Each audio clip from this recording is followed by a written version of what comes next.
Guys, praise Jesus. It's Jane Juguna here, and I am happy and blessed to be alive and to be sharing with you this video today. Today, guys, is the 14th of February. Is the day we celebrate love. Yay! Happy Valentines to you all. And you know, there'll be sponsors will be sponsoring their lavish lifestyle for their ladies, for their men today. We have married men, and we bravo them, who will be only celebrating their wives and their children, their family. You know, we have young men who will be celebrating their lovers. We have young women who will be celebrating their lovers also. So it's kind of a weird day for me. I find it weird because there are some kind of loves that will be celebrated that are not right before God, and that is what I want us to discuss today. These kind of lovers who will be celebrating their love, their relationship, but it is not right before God. So I will just do a chronological study from the book of Proverbs. Yeah, that is where that uhondo iko. Iyo mushene yote iko that from the book of Proverbs. We'll see young men who will be celebrated by married women. We'll see young ladies who will be celebrated by married men, and they are very okay, and they justify their relationship. You know, we will see. Yani, it's just a good chronological study.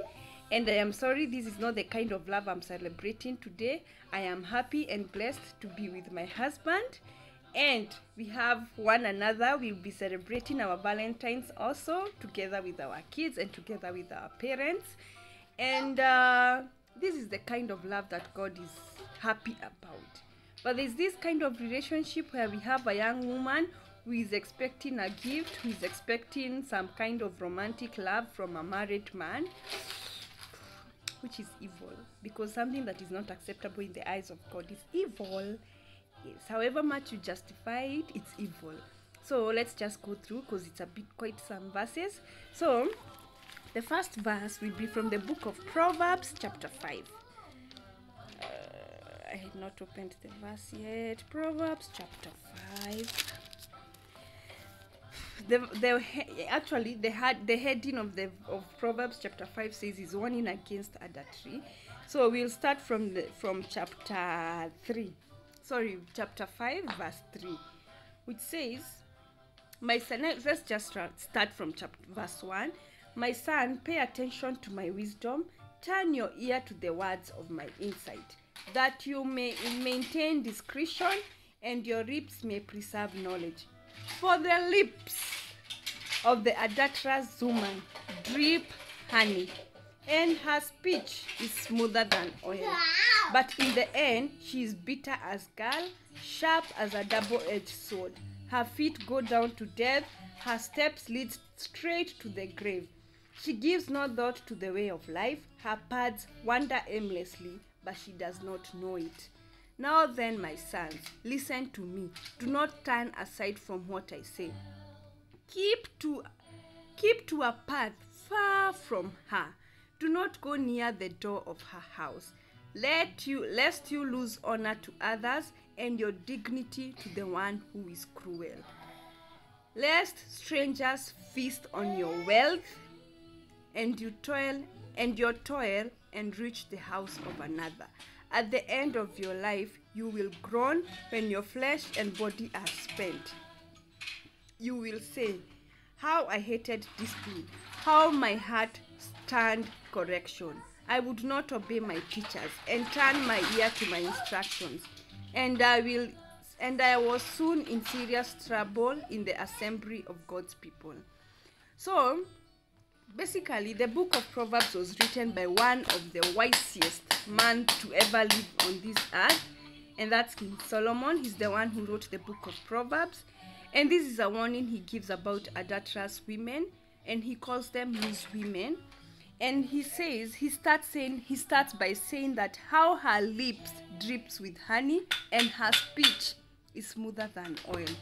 So that's one way to tell you that her words are so sweet and her words are so smooth than oil. So it's hard to easily escape such a woman who her lips drips with honey. Her words are so sweet, and her words are smoother than oil. So it's one way. That's why he tells his son to keep apart, far from her, because her lips drips with honey.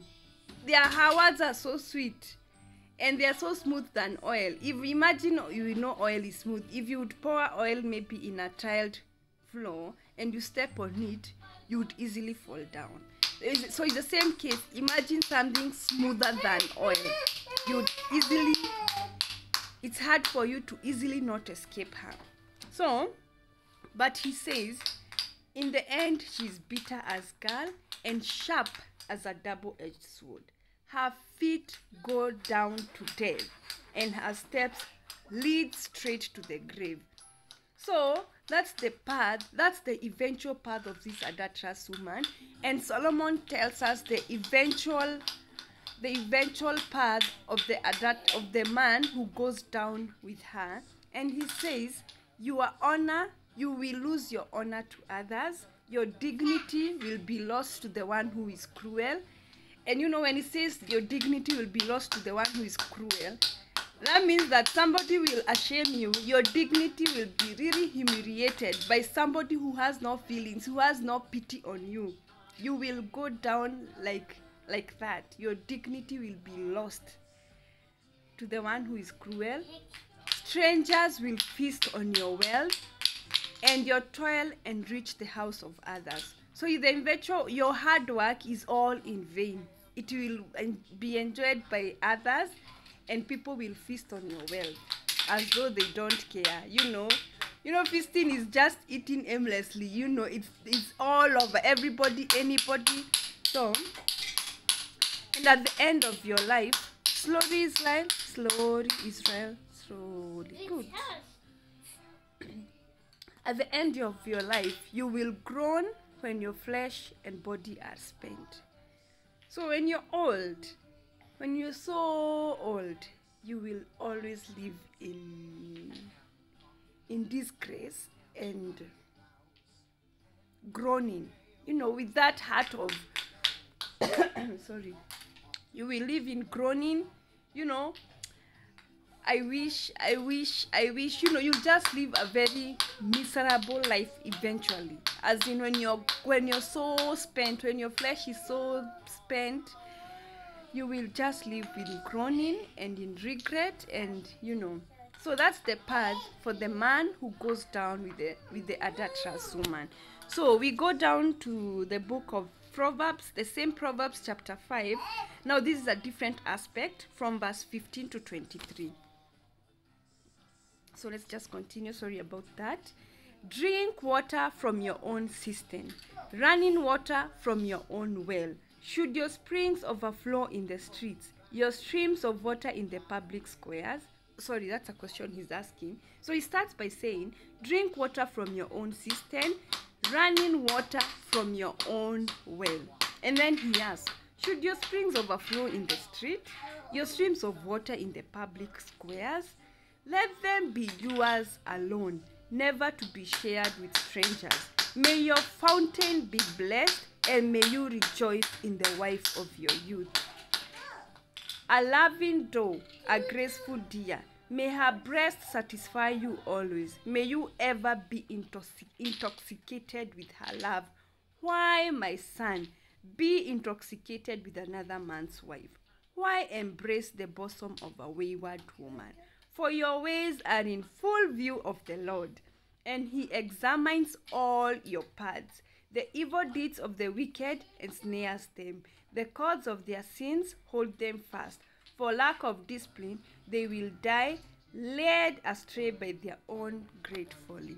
So this is another aspect where Solomon is asking a man to drink water from their own cistern and running water from their own well. So to those of us who are married, please drink water from your own. Be satisfied by the breast of your wife. Be satisfied by the pleasure, the sexual pleasure of your wife. Why should you spread your waters? Why should you spread your fountain to another on the street? I mean, you're all over with all these women. You're all over with all these men. Why? Solomon is asking why. Yes. Yeah, kitchen. So, why should you, my son, be intoxicated? Yes. Yes. Choo-choo train. So, guys, why should you be intoxicated by a love from of another man's wife? Why? Be satisfied by your own well and by your own fountain. Yes. Okay, good boy. So, Mommy. yes, please, let me finish. Okay, I'll come. Okay.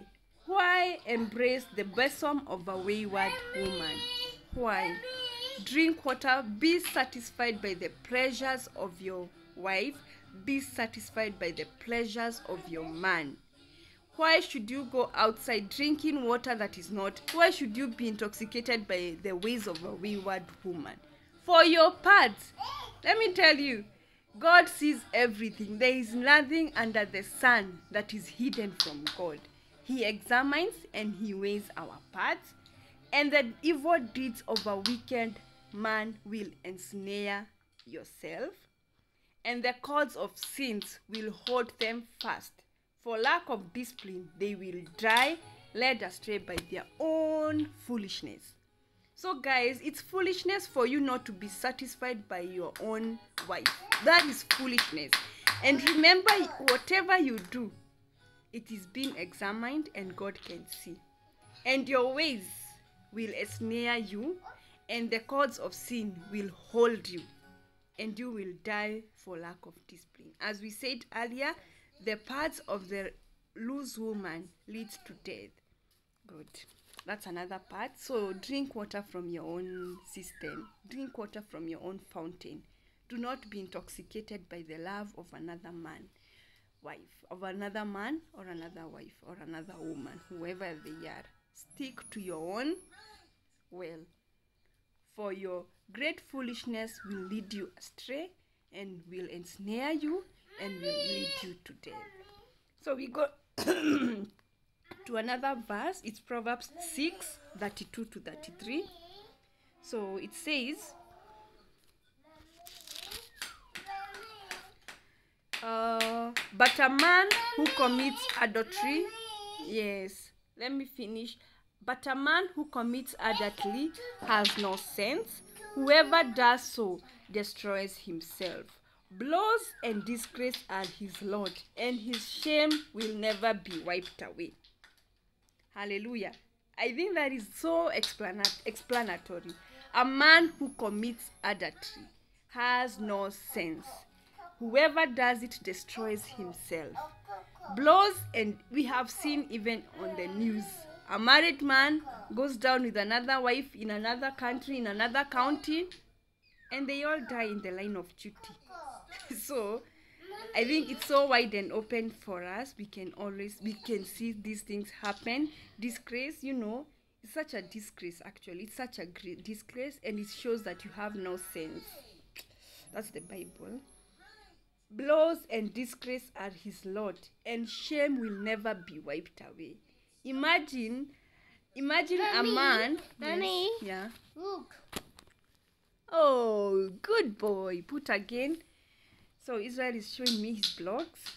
So shame. Imagine, guys, these men we watch on our televisions, they die in the line of duty, and they had gone to a lodging outside their county where they are married, and they die. Imagine burying such a man. The shame he dies with. Ati alikufa go outside his marriage. It's such a shame. It's such a shame, guys. It's such a shame. And shame will never be wiped away. If for everything, any good thing is just wiped away, but by that act of action. So that's the lot. The lot of an adulterous man is disgrace and blows. Blows ni vichapo. Because anaweza patana na the wife ama the husband of the person they're having a relationship with, and it never goes out well. Now we go to Proverbs 7. This is quite some few verses. No, this goes to an adulterous woman. The first one was the adulterous man. Now this goes to now the second bit is about an adulterous woman, and it says, I saw among the simple, I noticed among the young men, a youth who had no sense. He was going down the street near her corner, walking along in the direction of her house. At twilight, as the day was fading, as the dark of night set in, then came out a woman to meet him, dressed like a prostitute and with crafty intent. She is unruly and defiant. Her feet never stay at home. Now in the street, now in the squares, at every corner she lurks. She took hold of him and kissed him, and with a brazen face she said, today I fulfill my vows. Okay, Bethu.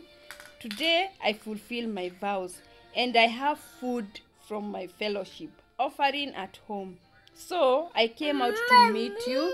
I looked for you and have found you.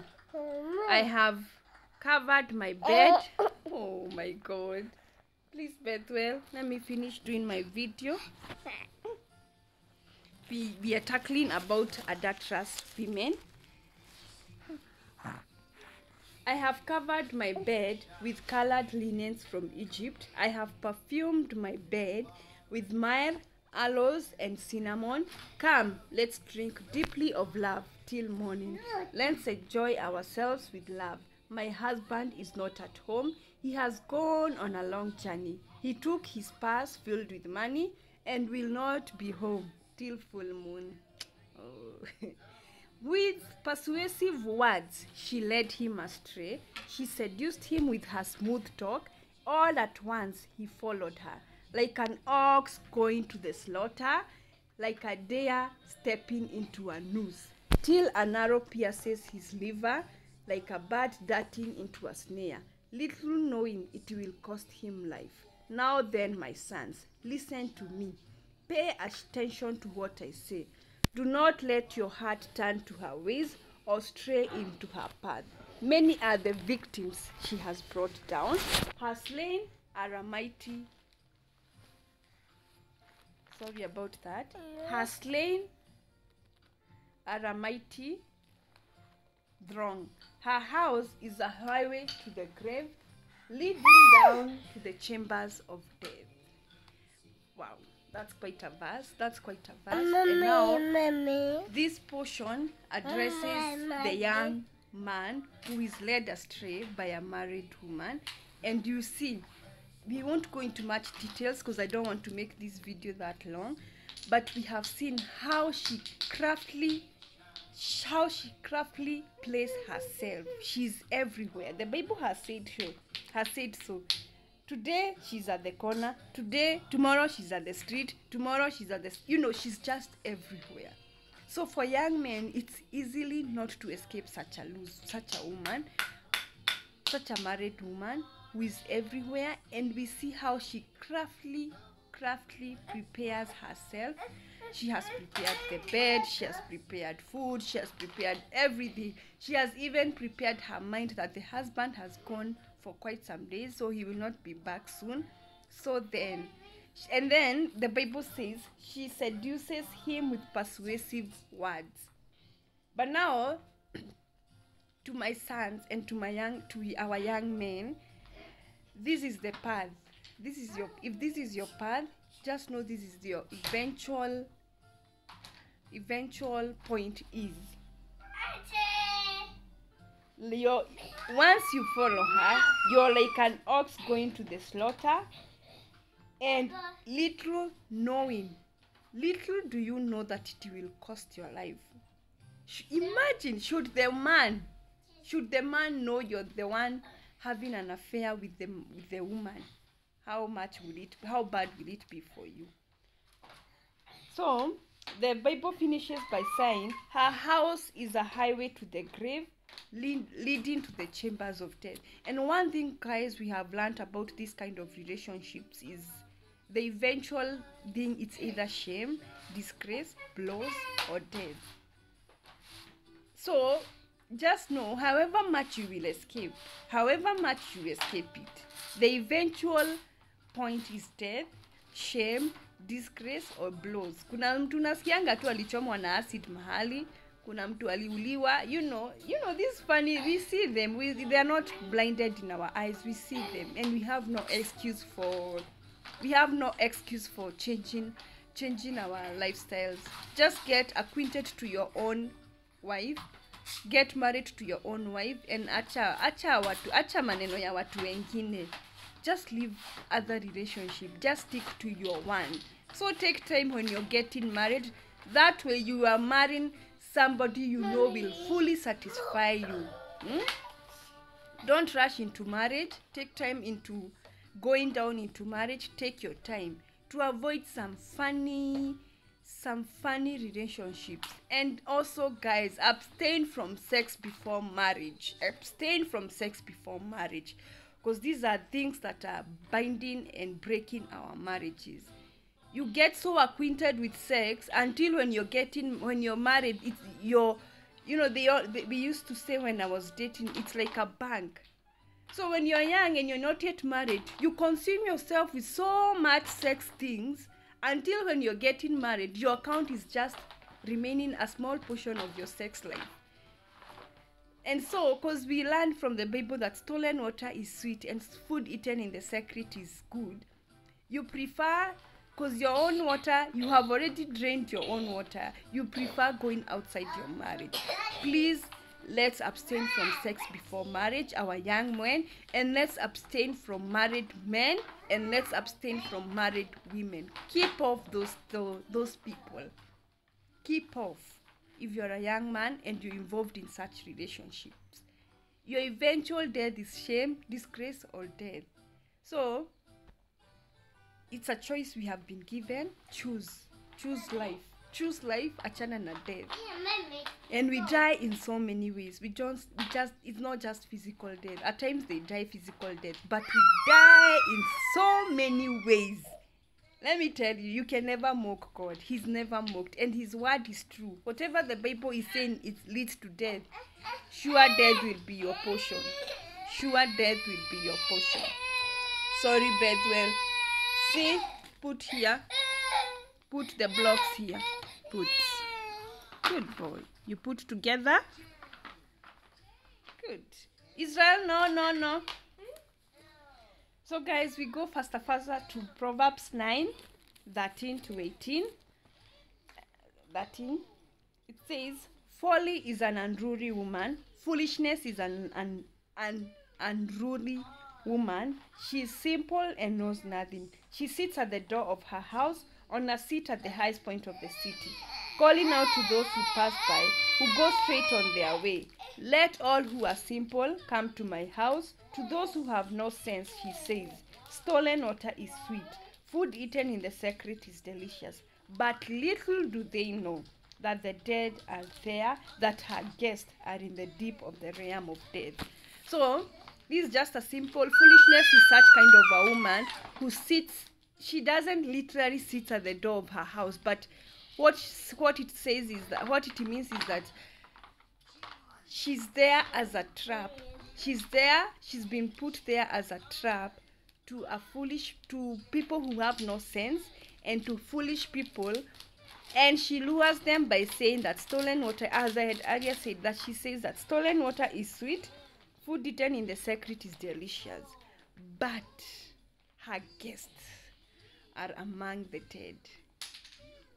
Man, I don't need even further to explain that. It's so alarming. It's so alarming because that's what happens. They say that stolen water is sweet. And you know, she's everywhere. Like we said, she's everywhere. She's everywhere. She's just idly. It's like her job is just to lure men and to lure women who have no sense, and women or men who are foolish. And that's what she tells them. So we continue to Proverbs 20:17. I'm almost done. 20:17, which says, food gained by fraud tastes sweet, but one ends up with a mouthful of gravel. It's just a continuation of explaining how sweet food, food stolen. I mean, when we say food is just sex, I mean, so and eventually you're just like a walking dead person. You're full of gravel, you know, you're just full of decays, you're just a walking dead person. And then we just continue. I'm almost finishing. Proverbs 30:20, which says this is now something. This is the way of an adulterous woman. She eats and wipes her mouth and says, I have done nothing wrong. She eats and wipes her mouth, stop doing that, and says, I have done nothing wrong. So any woman, any adulterous woman will satisfy her sexual desires. She will comfortably sit down and say, I have completely done nothing wrong. And that's what they always say. So we know. They say, oh, it's the man who's come to me. Oh, it's the woman who's come to me. Oh, it's just foolishness. And they just say they have done nothing wrong. But we have learned. they might say that, but their eventual path is death. And her guests are among the dead. And shame and disgrace is their portion. So I climax with a verse from the book of Ecclesiastes 7:26, which says, I find more bitter than death the woman who is a snare, whose heart is a trap. I have found more bitter than death. Death is bitter. If you have lost a loved one, you know that death is bitter. And we all wish there is something we could do to save people from death, because death is bitter. Let me tell you, death is bad. And now Solomon says he has found something more bitter than death. If you think death is bitter, there is something else more bitter. The woman who is the snare, and whose heart is a trap, and whose hands are chains. The man who pleases God will escape her, but the sinners she will ensnare. So that's my bottom line. Anything bitter than death is this woman who is a snare, whose heart is a trap, and whose hands are like chains. She ensnares men who are not pleasing before God. So imagine if a woman has been set aside to ensnare people who do not please God, who herself now, sasa yeye ni nani?